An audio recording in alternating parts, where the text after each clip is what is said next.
तो स्टूडेंट देखते हैं हम लोग 22 जनवरी का 2025 का ये वाला सवाल। अब देखिए ये क्वेश्चन है रे ऑप्टिक्स का। बहुत अच्छा क्वेश्चन है, इंपॉर्टेंट क्वेश्चन है, कॉन्सेप्चुअल चीजें इसमें यूज करी जा रही हैं, तो बहुत ध्यान से सुनिए। जैसा हम आपको बता रहे हैं वैसे ही आपको हर चीज समझ में आ जाएगी और इस तरह के जो भी क्वेश्चन आए हुए हैं वो सारे आपसे हो भी जाएंगे। तो चैनल पे बने रहिए, इसको देखते रहिए, पूरा स्किप मत करिए, थोड़ा पेशेंस के साथ पढ़ेंगे तभी काम कर पाएंगे। अदरवाइज कोई भी ट्विस्टिंग क्वेश्चंस आएंगे, अगर कॉन्सेप्ट की क्लियरिटी नहीं है तो आपसे पेपर में वो नहीं हो पाएंगे, बल्कि गलत होने के चांसेस ज्यादा है, तो नेगेटिव मार्क्स आने के भी चांसेस ज्यादा हो जाएंगे। तो बने रहिए, इसलिए चैनल को लाइक कर लीजिए, सब्सक्राइब कर लीजिए। तो देखते हैं हम लोग, ये जो क्वेश्चन है ये है सिल्वरिंग ऑफ लेंस का क्वेश्चन है। टॉपिक अगर हम कहें आपसे तो ये सिल्वरिंग ऑफ लेंस से रिलेटेड क्वेश्चन है।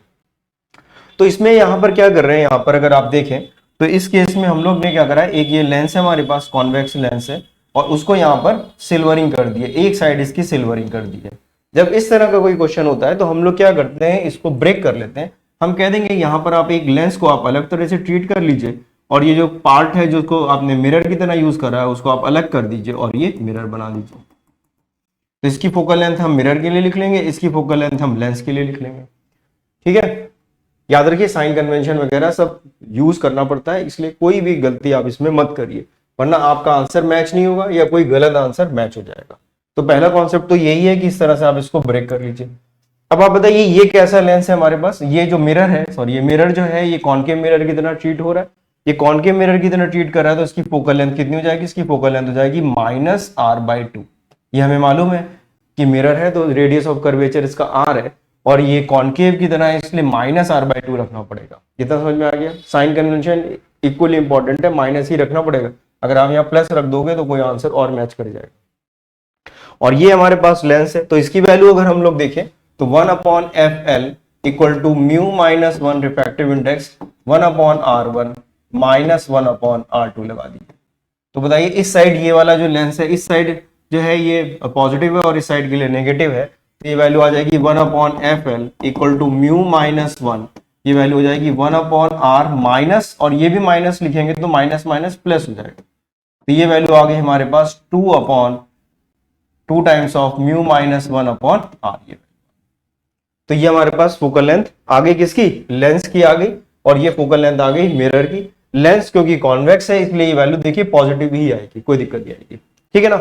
अब हमें मालूम है इसका इक्विवेलेंट निकालेंगे, तो 1/f इक्विवेलेंट, यानी इसको पूरा कंबाइन अगर ये देखा जाए तो टोटल जो फोकल लेंथ है वो कितनी आ रही है, यानी ये पूरा जो ज्योमेट्री है, ये जो पूरा जो सिस्टम है, ये एक मिरर की तरह ट्रीट होगा, ये एक मिरर की तरह ट्रीट होगा, तो उस मिरर की फोकल लेंथ कितनी होगी?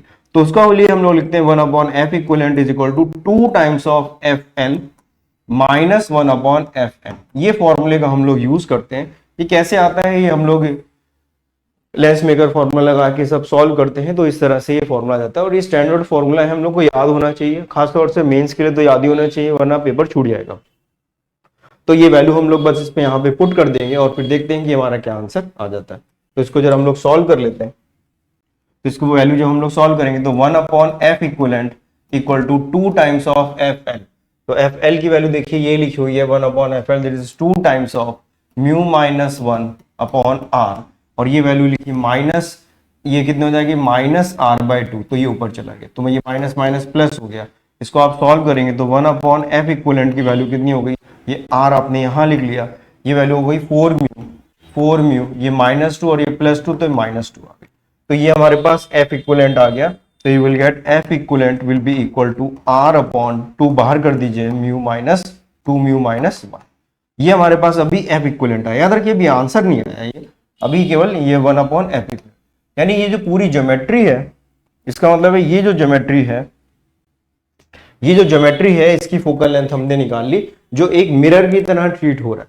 ठीक है, आपसे पूछा गया, ये पूछ रहे हैं कि ऑब्जेक्ट को हम कहां पे रखें, ऑब्जेक्ट को हम कहां पे रखें कि वहां पर ही इमेज बने। तो वो कौन सा केस होता है बताइए?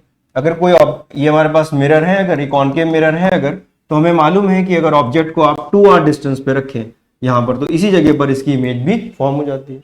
तो ये डिस्टेंस का कितना होना चाहिए, 2f के बराबर होना चाहिए, 2f के बराबर है, तो 2f डिस्टेंस पर अगर आप रखेंगे तो उसी जगह पर इमेज बन जाती है।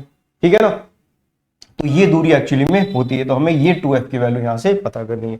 तो अभी देखिए हमारे पास कितना आ गया, तो अभी हमारे पास ये लिखा गया the object placed on the optical, तो किस जगह पर हम उसे रखें। तो आपसे ये 2r की वैल्यू एक्चुअली में पूछी, तो यहाँ पर आपसे क्या पूछा जा रहा है, यहाँ से आपको ये 2f की वैल्यू पूछी जा रही है। तो डिस्टेंस अगर हम लिखेंगे तो 2 टाइम्स ऑफ f इक्विवेलेंट हो जाएगा। सॉल्व करेंगे तो ये r अपॉन 2 म्यू माइनस 1 हो जाएगा, क्योंकि 2 से डिवाइड हो जाएगा। तो ये आंसर हमारे पास आ, तो एक्चुअली में ये आंसर है हमारे पास कितना, r अपॉन 2 म्यू माइनस। तो देखिए इसमें हमारे पास किसमें ऑप्शन दिया हुआ है ऐसा, तो ये ऑप्शन हमें दिया है, कौन से में दिया हुआ है, ये हमें दिया हुआ है फोर्थ वाले ऑप्शन में। देखिए गिवन है, तो ये फोर्थ हमारा करेक्ट हो गया। कौन सा ऑप्शन हमारा सही हो गया, फोर्थ ऑप्शन हमारा करेक्ट हो गया। तो अब देखिए अगर इसमें आपने थोड़ी भी गड़बड़ी करी तो मामला गड़बड़ हो जाएगा, इसलिए क्वेश्चन ध्यान से करिए। जो चीज हमने बताई है उसको बिल्कुल दिमाग में रखिए, ताकि और इस तरह के जो ट्विस्ट करके क्वेश्चंस आते हैं वो आप कर सकें। तो बहुत अच्छा सवाल था ये, इस तरह के क्वेश्चंस हमें आने चाहिए। तो और सवाल इसमें हम लोग करेंगे। Wish you all the best and take care.